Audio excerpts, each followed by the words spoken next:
Hello. Hello, नमस्कार. मी भाजप प्रदेश कार्यालयातून साक्षी बोलतेय. बोला मॅडम. सर, माझं बोलणं आदिनाथ कुडके यांच्याशी होत आहे का? हो, बोला. ठीक आहे सर, आपल्या कुटुंबाला पीएम किसान सन्मान निधी अंतर्गत बँकेत पैसे मिळतात का?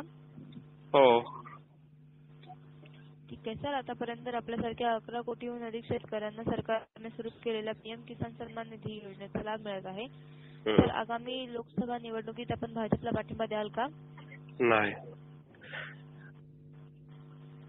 ठीक आहे, कारण सांगू शकता का? कारण काय, ते आता त्यांनी ते राष्ट्रवादी ते सोबत घेतले सगळे भ्रष्टाचारी लोक, ज्यांच्यावर आरोप केले आतापर्यंत. आम्ही त्यांच्या भरोशावर मतदान केलं त्यांना, त्यांनी जर नको ते लोक घेतले. काय मतदान करायचं त्यांना? विरोधकांना घेऊन सोबत सत्ता स्थापन करते. ओके. आतापर्यंत अजित पवारांना 70,000 कोटीचा घोटाळा म्हणून तुम्ही उमलत फिरलात आणि त्यांना अर्थमंत्री केलं. भोपाळमध्ये पीएम साहेबांनी त्यांना सांगितलं 70,000 कोटीचा घोटाळा जरा ह्यांच्याकडे बघावं लागेल, आणि तिसऱ्या दिवशी तुम्ही सरकारमध्ये अर्थमंत्री केलं त्यांना. आणि तुम्हाला मतदान करून काय करायचं आता? त्या अशोक चव्हाणला तुम्ही त्यांच्यावर आरोप केले, ते लोक ठेवले का एखादं बाहेर तुम्ही? अटल बिहारींचा काय शब्द होता माहितीये का तुमच्या पक्षातल्या लोकांना? सांगा.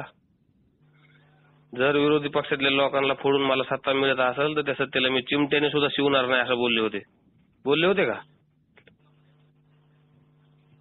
मॅडम? हा सर. आहेत का गेलात? आहेत ना सर. हा, काय म्हणले होते अटल बिहारी माहिती तुम्हाला? मला नाही माहिती सर. मी सांगतो, ऐका. विरोधी पक्षातील लोकांना फोडून भ्रष्टाचारी लोकांना सोबत घेऊन जर मला सत्ता भेटत असेल तर मी तशा सत्तेला चिमट्याने सुद्धा शिवणार नाही म्हणले होते. आताची ही टोळी तर साऱ्या लबाडांना घेऊनच मंत्रिमंडळ झाले. कुठं आमदारच एकमेकाला हाणतेत, कुणी कुणाला गोळ्याच हाणतंय, कुठं पोलीस स्टेशन मध्ये गोळ्या वार करतेत.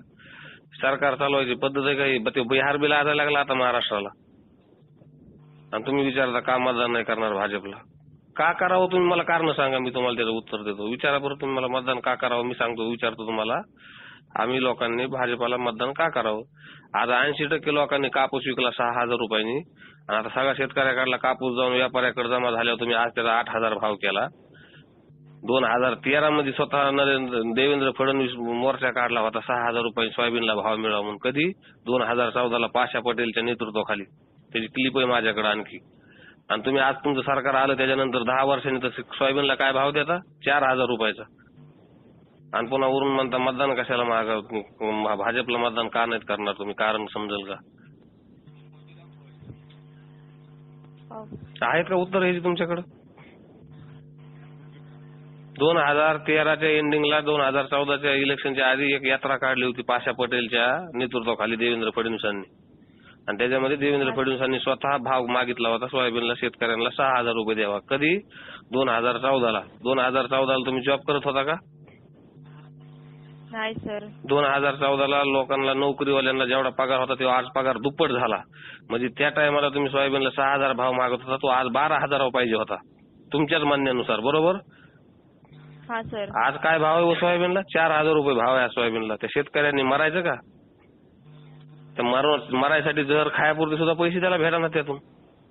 कापसाला 6,000 आणि 7,000 रुपये सगळ्या शेतकऱ्याचा भाव. आता कापूस गेला जिनीवाल्यांकडे, व्यापाऱ्याकडे, मोठमोठ्या रिटेल स्टॉकिस्टकडे, आणि तुम्ही आता कापसाचा भाव वाढवता कशासाठी? ते स्टॉकिस्टचे घर भरायसाठी. शेतकरी तर मेला.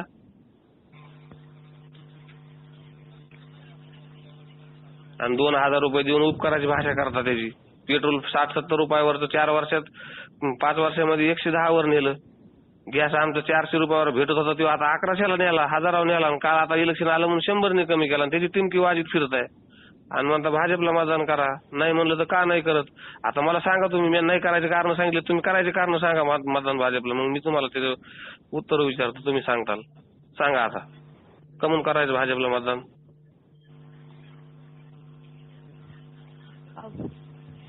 बोला की मॅडम.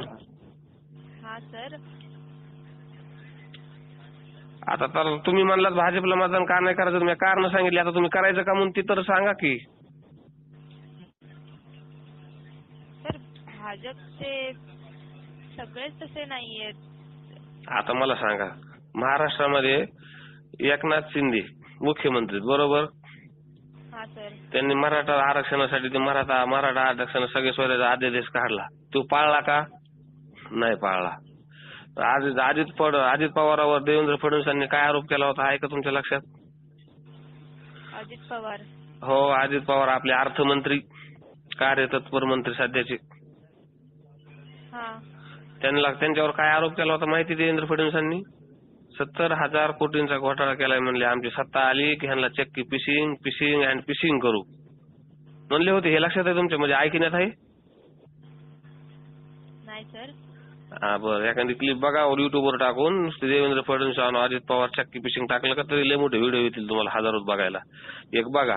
आणि ते म्हणले आमची सत्ता आली की अजित पवारांना आम्ही चक्की फिशिंग करून जेलमध्ये टाकू. आता त्यांची सत्ता आली आणि त्यांनी त्यांना अर्थमंत्री केलं.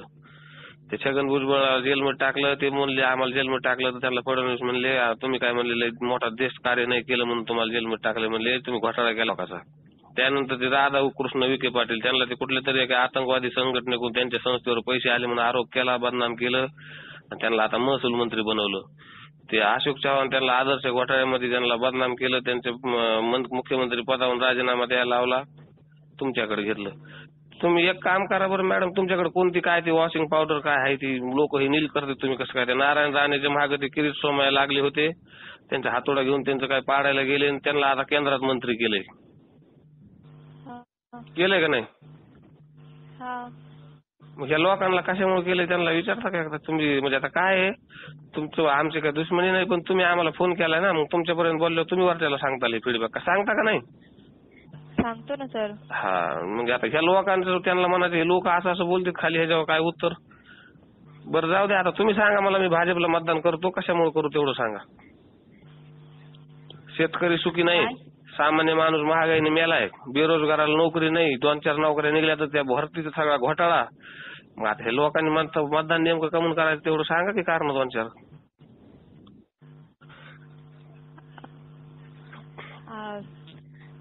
सांगा तुम्ही मला 2-4 कारण सांगा की ह्यामुळे मतदान करा भाजपला. आता मी नाही करायचे कारण सांगितलं, तुम्ही एकच सांगा ना मला कमून करायचं. अशाने तर भाजप जाईन खाली, मग कसं मतदान करायचं लोक?